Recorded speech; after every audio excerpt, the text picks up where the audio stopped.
여러분 오늘 말씀의 제목이 무엇이죠? 다 이루었다. 테텔레스타이. 고급스럽죠? 원어로 테텔레스타이. 다 이루었다. 자, 예수님께서 이 다 이루었다는 말씀은 그죠? 우리 예수님의 십자가상에서 가상 7월이라고 말하죠. 가상이라는 것은 십자가 위에서의 7마디의 말씀 가운데에 마지막 6번째 말씀이 바로 다 이루었다 하시고 숨을 거두시는 것이죠. 다 이루었다. 예수님께서는 공생에 한창 백성들로부터 정말로 인기 있을 때에 이 말씀하지 아니하시고 마지막 십자가에서 마지막 숨을 거두시기 직전에 이 말씀을 하시는가 하는 것입니다. 우리 같으면은 예를 들어서 예수님께서 한창 기적을 베푸실 때에 500위의 기적을 베푸시고 난 뒤에 사람들이 전부 다 예수님을 이스라엘 왕으로 추대하고 싶은 그런 시점에 그래 내가 다 이루었다 이렇게 말씀하시면 굉장히 능력이 파급효과가 클 텐데 그때 말씀하지 아니하시고 또 죽은 자를 살렸던 그 나사로를 죽음에서 살려주셨던 그 시점에 내가 다 이루었다 그렇게 말씀하시면 굉장히 예수님의 어떤 그런 모습이 딱 드러날 텐데 그때 말씀하지 아니하시고 가장 힘들고 고통스러운 시기 바로 죽음 직전에 이 말씀을 하셨다는 것이죠. 내가 다 이루었다. 예수님께서는 그죠 오전 9시에 십자가에 달리시죠. 그리고 오후 3시에 돌아가십니다. 그래서 12시부터 어두워지는데요. 그 오전에 세 말씀을 하시고 마지막 돌아 직전에 4마디의 말씀을 하셔요. 그런데 이 다 이루었다. 다 이루었다의 말의 의미가 무엇인가? 사실 예수님께서 이 땅에 오셔서 이 공생의 모든 삶의 목적이 이 다 이루기 위하여서 주님께서의 모든 삶이 이루어진 것을 알 수가 있는 것이죠. 자, 그러면은 예수님께서 내가 다 이루었다 말씀하실 때에 그 다 이루음의 의미가 무엇인가? 무엇을 다 이루는가 하는 말씀입니다. 오늘 그 말씀을 같이 묵상해 보기로 하겠습니다. 원래 이 다 이루었다는 이 원래의 이 언어는 그죠? 그 당시에 일반적으로 쓰이는 단어입니다. 문장입니다. 특별히 상업적인 용어예요. 화가들이 그림을 그리지 않습니까? 그림을 그릴 때에 그림을 다 그린 후에 이 문장을 써요. 테텔레스타이. 다 이루었다. 다 완성하였다. 그런 언어인데 그런 일반적인 언어를 주님께서는 구원의 언어로 지금 문장으로 지금 쓰고 계시다는 사실입니다. 주님께서 다 이뤘다는 이 말씀은 구원을 다 이뤘다는 사실이에요. 구원을 내가 다 이루었다. 내가 이 땅에 와서 구원을 내가 다 이루었다. 완성하였다. 그 말씀입니다. 그래서 이제 주님 이후에 우리의 죄의 문제로 구원을 이룰 사람이 없어요. 왜 그렇습니까? 주님께서 다 이루어주셨기 때문에 누구든지 이제는 주님을 통하여 주님의 이름으로 구원받을 수 있고 하나님께 나갈 수 있다는 것입니다. 왜요? 주님께서 다 이루었다 하셨기 때문입니다. 우리가 성경을 보실 때 성경책은 그죠? 과학책은 아닙니다. 물론 성경 가운데에 과학적인 진리가 포함될 수도 있겠죠. 그런데 이걸 성경책 가지고 어떤 과학의 증명을 하기는 참 어렵습니다. 한계가 있죠. 그렇지만 이 성경의 원래 목적이 무엇인가? 하나님께서 우리에게 이 성경을 주신 목적이 무엇인가? 구원에 관한 책이에요. 구원에 관한 백과사전이라고 보시면 됩니다. 다른 것은 모르겠는데 구원에 관하여서는 완벽하게 완전하게 우리에게 주시는 책이에요. 이 성경 한 것만 있으면 모든 구원의 문제가 여기에 다 담겨져 있다는 사실이죠. 그래서 구원에 관한 말씀을 우리가 알기 원한다면 누구든지 이 성경을 읽으면 여기서 답을 줄 수 있다는 사실입니다. 왜요? 주님께서 구원에 관하여 통하여서 내가 다 이루었다, 완성했다 말씀하시기 때문입니다. 자, 그럼 오늘 말씀을 통하여서 주님께서 구원에 관하여서 완성하셨다 하셨는데, 그러면은 어떤 내용을 완성하셨는가, 이루었었는가, 한 세 가지를 우리가 묵상할 수가 있습니다. 첫 번째는 바로 구원의 역사가 완성되었다는 것이죠. 구원의 역사가, 주님께서 내가 십자가에 죽으심으로 이제 모든 구원의 역사가 완성하였다, 그 선포를 하신 것입니다. 여러분, 성경책은 우리가 구약과 신약으로 나누어지죠. 구약과 신약을 우리가 해석을 한다면 여러 가지로 해석할 수 있지만은, 쉽게 생각한다면은 구약은 오실 메시아에 관한 말씀이고요, 신약은 오신 메시아에 관한 말씀이죠. 성경은 메시아, 구원자에 관한 말씀이에요, 사실은. 그죠? 근데 그 구원의 모든 역사가 내가 이제 십자가에서 완성하였다, 그 말씀입니다. 주님께서 마태복음 5장 17절에 내가 온 것은 율법과 선지자를 피하러 온 것이 아니라 온전하게 하려 왔다 하는 것이죠. 그러니까 구약에 나타나 있는 율법과 선지자는 거죠. 구약을 대표한다는 것이죠. 그래서 율법과 선지자는 구약을 의미하는 것입니다. 그 구약을 완전하게 하시겠다 하신 말씀이에요. 내가 온 것은, 여러분, 구약은 바로 오실 메시아에 관한 말씀 아니겠습니까? 이제 앞으로 오실 메시아에 관하여서 많은 구약의 말씀들, 주의 종들이 예언하고 또한 말씀을 구약 속에서 담아 우리에게 주신 것이죠. 이런 분이, 이런 우리가 기다릴 메시아가 이런 모습으로 어디에, 어느 장소, 누구의 후손으로, 또 어디에서 공생활을 할 것이며, 그런 모든 자세한 것들을 구약 성경에 다 담겨져 있는 것이죠. 그래서 로마서 1장 2절 이하 보시면 그죠? 이 복음은 바로 예수님을 말씀하시는 것이, 이 복음은, 예수님은 내가 선지자들에게 그의 아들에 관하여 미리 약속한 것이다, 그렇게 말씀하셨어요. 하나님께서 그의 아들에 관하여, 구원자에 관하여서, 메시아에 관하여서 선지자들에게 미리 약속한 말씀이 바로 구약입니다. 오실 메시아에 대한 말씀이죠. 그 모든 것들이 주님께서 내가 이제 십자가에 죽으심으로 이제 완성하였다, 그런 말씀이에요. 여러분, 제가 다 아는 구약을 우리가 다 볼 수 없지만 몇 군데를 제가 한번 말씀을 드릴게요. 예를 들어서 창세기 3장 15절에 여자의 후손에 구원자가 난다는 그 말씀은 그죠? 갈라디아서 4장 4절에 여자의 몸에서 한 아들이 태어난다, 그런 말씀을 통하여 우리가 성취되었고요. 마태복음 1장과 2장 보시면 그죠? 항상 주님의 삶을 얘기하면서 강조되는 것이 있습니다. 예를 들어서 마태복음 1장 22절 보시면 그죠? 이 모든 일이 된 것은 주께서 선지자로 하신 말씀을 이루려 하시니 이르시되 보라, 처녀가 잉태하여 아들을 낳을 것이요 그의 이름은 임마누엘이라 하라. 이것은 이사야서 말씀이죠. 이사야 7장 14절의 말씀이죠. 그 말씀 그대로 주께서 탄생부터 이루어져 왔다는 사실이고요. 또 2장, 마태복음 2장 보시면 그죠? 5절 보시면은 이르되 유대 베들레헴이오니 이는 선지자로 이렇게 기록된 바, 바로 구약에 있는 말씀이죠. 미가서 5장 2절의 말씀인데요. 또 유대 땅 베들레헴아 너는 유대 고을 중에서 가장 작지 아니하도다. 이렇게 내게서 한 다스리는 자가 나와서 내 백성 이스라엘의 목자가 되리라. 그분이 바로 베들레헴에서 난다는 것입니다. 미가서 5장 2절에 있는 말씀이고요.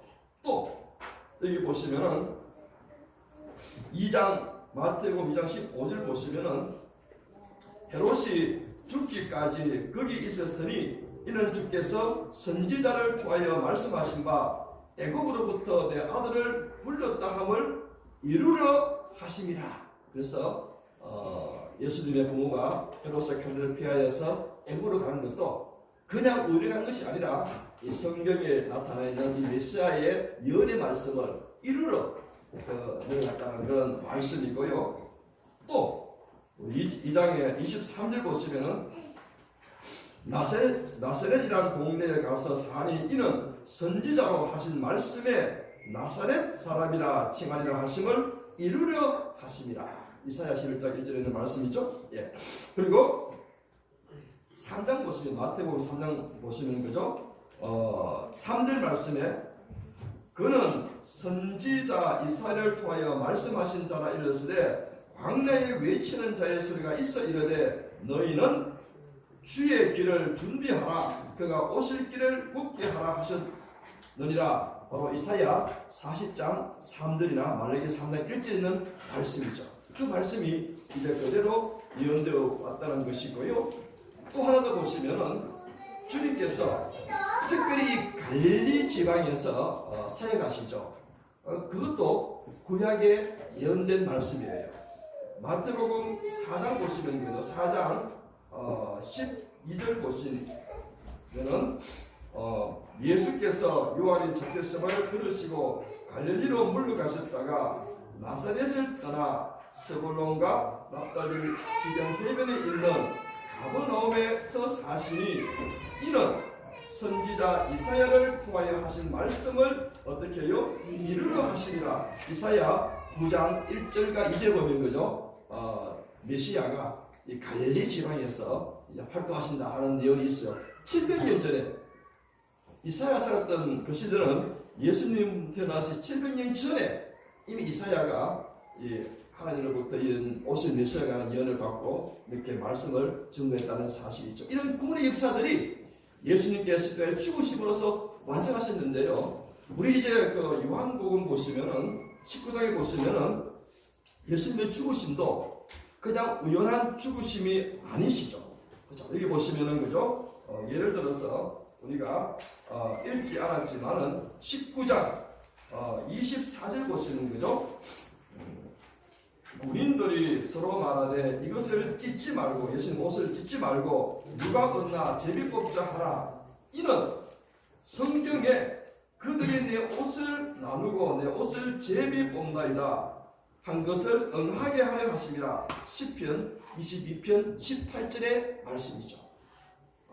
그리고 여기 우리 28절 보시면 그죠? 우리 요한복음 19장 28절 그 후에 예수께서 모든 일이 이미 이루어진 줄 아시고 성경을 응하게 하려 하사 이르시되. 그죠? 이 말은 이게 주의 십자가에서 그 고통스러운 가운데서도 끝까지 성경을 이루게 하시기 위하여서 이 말씀하시는데 뭔가 하니까 내가 목마르다 하시니 이것은 그 성경을 이루게 하시기 위하여서 는 말씀이죠.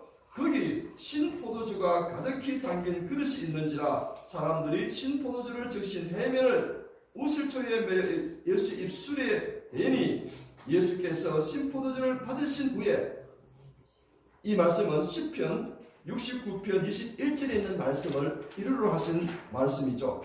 시편 69편 21절의 말씀은 그죠? 저희가 슬개로 나의 식물로 주며 가랄 때에 목마를 때에 식초로 마시었나이다 마시었사오니 이 말씀을 이루러 하시기 위해서 주님께서 내가 목마르다 이렇게 말씀을 하셨다는 것이고요. 여러분 예수님께서 죽으신 이후에 19장 요한복음 19장 31절부터 33절 보시면 그죠? 예수님이 죽었나 살았나를 확인하기 위하여서 의와 병사가 하는 행동이 있죠? 33절 보시면은 예수께서 이르러서는 이미 죽으신 것을 보고 다리를 꺾지 아니하고 보통 그죠? 십자가에 매여 달렸으면은 죽은지 확인하기 위해서 쇠몽둥이로 그 다리를 부러뜨려 버립니다. 그래서 근데 보니까 다리를 부러뜨리지 않아도 죽은 걸 이제 알았던 것이죠. 이것이 바로 시편 34편 20절에 나오는 말씀이에요. 이 말씀 이루신 것이고요. 또 34절 보시면은 그 중 한 군인이 창으로 옆구리를 찌르니 곧 피와 물이 나오더라. 이 말씀은 스가랴 12장 10절에 있는 말씀입니다. 그래서 온전히 주님께서 이 땅에 오셔서 구원의 모든 역사를 완성하셨다. 그래서 내가 다 이루었다. 구원의 모든 역사를 이루었다. 그런 말씀이에요. 왜 예수님께서 정말로 쉽게 간단하게 그냥 목배임으로 그냥 죽을 수도 있는데 이런 처참한 십자가의 이 고통을 당해서 했는가? 그것도 구약의 말씀을 이루려 하시기 위한 그런 모습이죠. 여러분 신명기 21장 23절에 보시면 나무에 달린 자마다 저주받은 자라 되어 있죠. 기억나십니까? 나무에 달린 자는 저주받은 자라고 율법에 기록되어 있어요. 그래서 예수님께서 그 저주를 받기 위하여서 나무에 달리셨는데요. 문제는 다른 세상 사람들은 자기의 잘못, 자기의 죄로 말미암아 그 저주의 십자가에 달렸지만은 나무에 달렸지만은 예수님께서는 누구 때문이에요? 우리의 죄 때문에. 그것이 바로 그 갈라디아서 3장 13절에 있죠. 그리스도께서 우리를 위하여 저주를 받은 바 되사. 그러니까 예수님께서 그 나무에 달리는 것은 저주받은 자의 어떤 상징인데요. 예수님께서 그 나무에 달렸던 것은 예수님의 죄 때문이 아니고 우리의 죄 때문에 우리를 위하여 우리의 죄를 담당하시기 위하여서 우리가 받아야 될 우리가 그 나무에 매달려 내가 저주를 받아야 되는데 주님께서 나 대신 거기에 달리셔서 나를 위하여 저주를 받으심으로 말미암아 우리가 율법의 저주에서 속량되었다. 그렇게 사도 바울은 갈라디아서를 통해 우리에게 말씀해 주시는 것이죠. 바로 예수님께서 내가 받아야 될 저주를 대신 받음으로 말미암아 내가 그 저주에서 속량 해방되었다는 말씀이죠. 그래서 내가 다 이루었다. 이 말씀 속에는 구원의 모든 역사가 다 이루었다. 그래서 여러분 예수님 이후에 내가 예수다 다 가짜입니다. 지금도 내가 예수다 엉터리예요. 그럼 말도 안 되는 얘기예요. 이미 예수님께서 완성하신다는데 뭐가 부족하겠습니까? 혹시 예수님께서 내가 조금 남겨두었다 그러면 모르겠지만 100% 완성하신 겁니다. 혹시 그런 분도 없겠지만 혹시 주위에 이상한 분 계시면 그죠? 그냥 우습게 넘어가시면 됩니다. 그걸 믿는 사람들이 있어요. 이단 가운데 보면은 내가 예수다 해가지고 믿는 분들이 계셔요. 말도 안 되는 얘기죠. 그래서 구원 역사를 완성하셨다. 그런 의미고요. 두 번째 바로 의미는 율법을 완성하셨다. 율법을 성취하셨다는 것이죠. 마태복음 5장 17절 말씀드렸지만 내가 온 것은 율법과 선지자를 피하러 온 것이 아니라 온전케 하려고 왔다. 여러분 율법은 그죠? 율법은 백성들에게 온전한 것을 요구합니다. 율법은 백성들에게 완전한 것을 요구해요. 그래야지 구원을 받지. 그것을 어기버리면은 어떻게 해요? 저주를 받습니다. 그것이 바로 율법이 주는 굴레예요. 율법을 100%다 지키면은 구원을 받지만은 100%못 지키면은 어떻게 해요? 저주를 받고 심판을 받습니다. 그래서 하나님께서는 그죠? 우리 인생이 이 율법을 지킴으로 통하여서 구원을 받을 수 없음을 연약한 인생임을 아시고 무엇을 만들었죠? 오늘 새벽 기도를 하고 있는 성소를 만들어 주셨어요. 그래서 그 성소에서 내가 죄를 지었을 때 인간은 다 죄를 짓죠. 죄를 지으면은 율법을 통해서 율법의 눈으로 보면은 바로 저주를 받고 죽임을 당해야 돼요. 그렇지만은 하나님께서 우리를 사랑하시고 은혜를 베푸사 죄 지은 인생 대신 누구를 잡았어요? 흠없고 점없는 제물을 내 죄 대신. 그래서 제가 죄를 지었으면 그죠? 내가 율법으로 보면 내가 저주를 받아야 되는데 내가 그 제물의 머리 위에 안수를 해요. 안수를 하면은 나의 죄가 이 안수의 손을 통하여서 이 제물에게 옮겨가요. 그럼 이 제물된 양이나 염소가 내 죄를 지고 번제단에서 죽으면은 내 죄가 사하는 그것이 바로 성막의 가장 중요한 기능입니다. 그래서 연약한 인생을 살 수 있는 길을 열어주셨어요. 자, 그런데 문제는 인간이 준비한 재물, 인간이 하나님께 그 재물을 가져가는 제사장. 여러분 성소에서 하나님께 응답을 받기 위해서는 세 가지가 반드시 있어야 됩니다. 하나는 재물, 흠없고 점없는 재물, 깨끗한 재물. 하나는 죄인이 그것을 재물을 가지고 하나님께 가지 못합니다. 누가 가요? 제사장이 대신해요. 그 제사장은 다리를 놓는 사람이다. 남을 대신하여 하나님께 가는 중개의 어떤 그런 역할을 하는 인물이 바로 제사장이에요. 또 하나는 아무 데서나 제사장은 안 돼요. 여기서는 어디 있어요? 성소 혹은 성전에 가야 돼요. 세 가지가 필요해요. 그런데 인간이 만들어 놓은 성전도 불완전하고 인간이 하나님께 나가는 이 제사장 혹은 대제사장도 불완전하고, 그래서 대제사장도 1년에 한 번 지성소에 들어갈 때에 먼저 자기의 죄를 속죄하고 들어가지 않습니까? 불완전하고, 그 인간이 준비한 제물도 완전치 못하죠. 그래서 매일매일 드려야 돼요. 매일 죄 지을 때마다 계속 드려야 되는 것이죠. 그런데 이 세 가지를 완전하게 하신 분이 바로 무엇이죠? 예수님. 하나님의 아들, 하나님의 어린 양으로서, 하나님께서 준비하신 어린 양으로서 이 세 가지 기능을 다 완성하신 거예요. 하나님의 어린 양, 죄 없으신 완전하신 제물 되시고요. 죄 있는 인간의 어떤 그런 대제사장이 아니라 예수님은 죄가 없으신 분이시죠. 예수님은 전체가 없으신 분이신데 죄가 없으신 예수님께서 영원한 대제사장이 되셨고, 예수님 자신이 또 성기라고 말씀하셨어요. 여러분 우리가 요한복음 2장 보시면 그죠? 유대인들이 저 헤롯 성기를 보고 주님 선생이여 저 성기를 얼마나 아름답습니까? 46년 동안 지었는데 할 때에 성전을 헐어라. 내가 사흘 만에 짓겠다. 그리고 그 성전이 자기 몸을 섬기는 것을 말씀하셨다 하는 말씀이 있죠? 예수님이 섬기는 것이에요. 이 세 가지를 주님께서 십자가에 죽으심으로써 완벽하게 완성하시는 말미암아 우리는 지금 구약시대처럼 짐승을 잡고 성소를 만들어서 하지 않고, 그죠? 어떻게 해요? 누구든지 예수님의 이름을, 예수님의 보혈의 피를 통하여서 누구든지 하나님께 갈 수 있는 길을 예수님께 십자가에 죽으심으로 열어놓으셨다는 것이죠. 그래서 예수님을 통해서 우리가 누구든지 하나님께로 갈 수 있는 그 구원의 길을 어떻게 해요? 완성하였다는 사실이죠.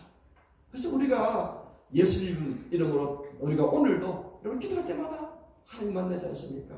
과거에는 상상도 못했던 일이에요. 여러분 어디 감히 거룩한 예수 하나님을 만날 수 있어요? 바로 죽임을 당하는데요. 그런데 예수님께서 어린 양이 되시고 대제사장이 되시고 또 성전이 되셔서 이 모든 것을 완전하게 완성하시기 때문에 누구든지 예수님을 통하여서 하나님을 만날 수 있다는 사실입니다. 그래서 내가 다 이루었다 그렇게 말씀하시는 것이죠. 어떤 목사님이 이렇게 어떤 질문이 와가지고 이렇게 질문합니다.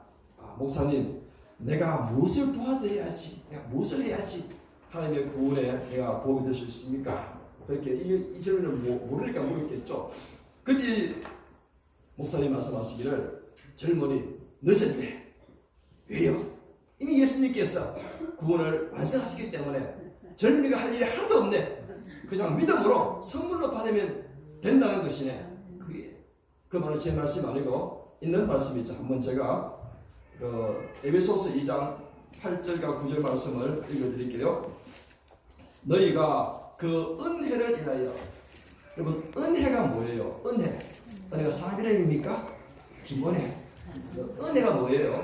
은혜라는 것은 받을 자격이 전혀 없는 사람들에게 베풀어 주시는 하나님의 호의. 우리가 하나님의 은혜 없이는 살 수 없다는 것은 그 말씀이에요.